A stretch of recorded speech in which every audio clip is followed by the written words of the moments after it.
right, so Jon Jones is not leaving himself room with USADA. He's not giving himself a cushion. He's not making that part of his story. He doesn't like that, and he wants it gone. Fair enough. He's come out and said that he would like to fight Stipe Miocic, though. Now, if you think it's because of the orthodox stance, if you think it's because of the accomplishments, because you think it's the one guy that defended his title more than Fedor Emelianenko, Jon actually clears it up for us. He said, I would love to fight a man of that stature. And that was a really interesting comment. In fact, let me paraphrase and get it perfectly right. It would be an honor to fight a man of that stature. That's what he said. And I can't think of any reason that might be out there, but I just can't think of it off the top of my head. That's a worse reason to fight. I couldn't imagine wanting to damage and hurt somebody because you admired him so much. It sounds weird. Well, it is weird, as a matter of fact. And it feels like a sell job to me. I am very light on the idea that everybody that came together to make this title fight happen came to the agreement that they want us all to think they came to, which is Surreal versus Jones and Stipe takes on the winner. I don't think that was agreed to. I think it's a really good option, but it's also fair for me to bring up, then why isn't it happening on March 4th? And moreover, why didn't it happen December 10th? When Jones said he wanted it and Stipe revealed that he was offered it. Why did it not happen? Someone said no. That's the answer. Someone sat down when you needed them to stand up. And I just bring that to you because I'm not convinced the way that these boys are trying to tell us the story, and they've already got this agreement. It's already worked out. Stipe's the number one contender, sitting in the wings, ready to take on the winner. I'm not sure it's accurate. So the good news is there's absolutely no other heavyweight to fight. There is simply no heavyweight that has even spoken or said his name. It just won't do it. Curtis Blades just doesn't understand. That will be the slow road.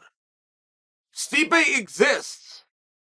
He matters. You guys know who he is. This is a main event guy. And no other heavyweight is even stepping forward. I mean, you've got the Sergies and the Sergeys out there. Right, you got these guys that are doing beautiful, and you go look at their record, and it's something special. You could have main event that guy. You could have put him on a poster. You could have called the Jim Rome show and say, can I get this guy as a guest? Jim's going to say, who's that guy? Right? I mean, they all have this same and similar problem, which you can fix really fast. Really, really fast. If you had the right guy, right, if you had the right image consultant, you could get 3 interviews done of the right interviews in a 3-week period, do the right photo shoots, put out the right story to the right outlets, and you could build a guy big enough to go into a main event at heavyweight. But they've had 3 years, and not only have they not done one of those things, they've done none of those things. So there's no reason to believe that it's going to be another heavyweight. But Jon Jones, much like Stipe, is continuing to tell us the winner gets Stipe, and Jon wants us to know that it would be an honor to fight him. Now, I don't know what tickets are doing. I don't know. I know in Jon Jones's previous fights, you had thousands of people showing up dressed as empty chairs. Jon Jones has not sold out an arena. You know, and there is actually one exception. Jones versus Gustafsson. Remember when they switched that to put in California? It was on like a day's notice. That actually did sell out. He hadn't sold out an arena since I don't know when, aside from that one example. So I'd be curious. I'd be really curious if March 4th is selling out, right? It sure ain't selling out for Surreal. I mean, it would be a sign, hey, the supply and demand, and we took Jon, we brought it back, and we got a new weight class and world championships on the line. Like, it would be a sign that it's very interesting, and I simply don't have that data. I just don't have it.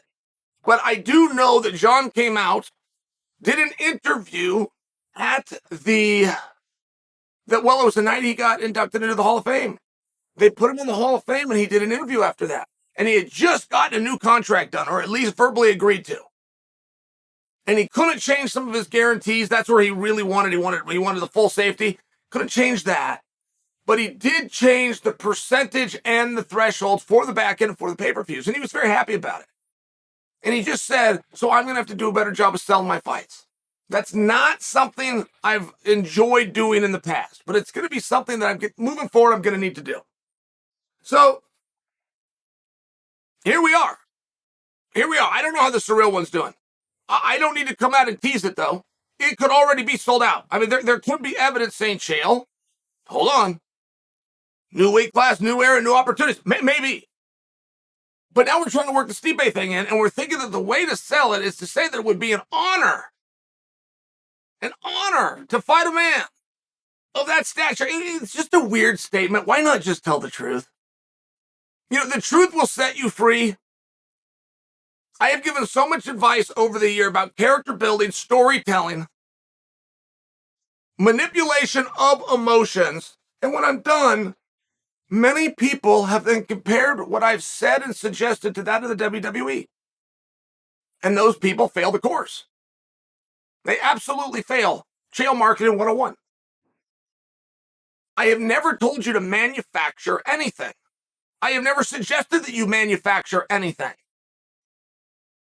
I've suggested that if something is a certain way, don't try to fool the audience, because we'll know that you're lying. Every time, and it doesn't matter what the topic is. If we know that you lied, we now have a problem.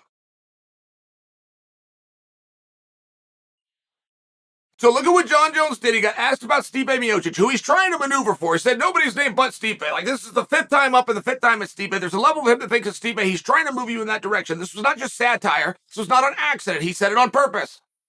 And he said it would be an honor to fight a man of that stature.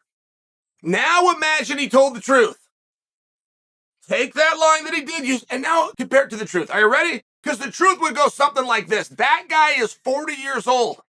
I offered to fight him on December 10th when I had been out for 3 years. There was never a night better to have a crack at me than when I was out for 3 years on December 10th and he didn't show up. They then tried to bring him in for this March show.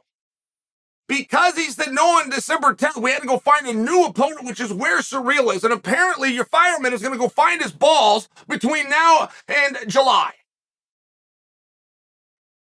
And in the time that it's going to take him to find those balls, he's also going to experience another birthday cake with a whole bunch of candles on it. So you can bring me out these old men who used to be good back in there yesterday, and I'll remind him why the last time he did a fight, he got carried out on a stretcher. Or you can give him somebody a little bit more apropos. They can open the card and I'll let him on the show with me. One of the statements was true and one of them wasn't. But there was no manufacturing of conflict. There was nothing fake there. And Jon could have said, if you want to pay me money to beat up 40-year-olds who got carried out on a stretcher in their last fight, I will happily take your money.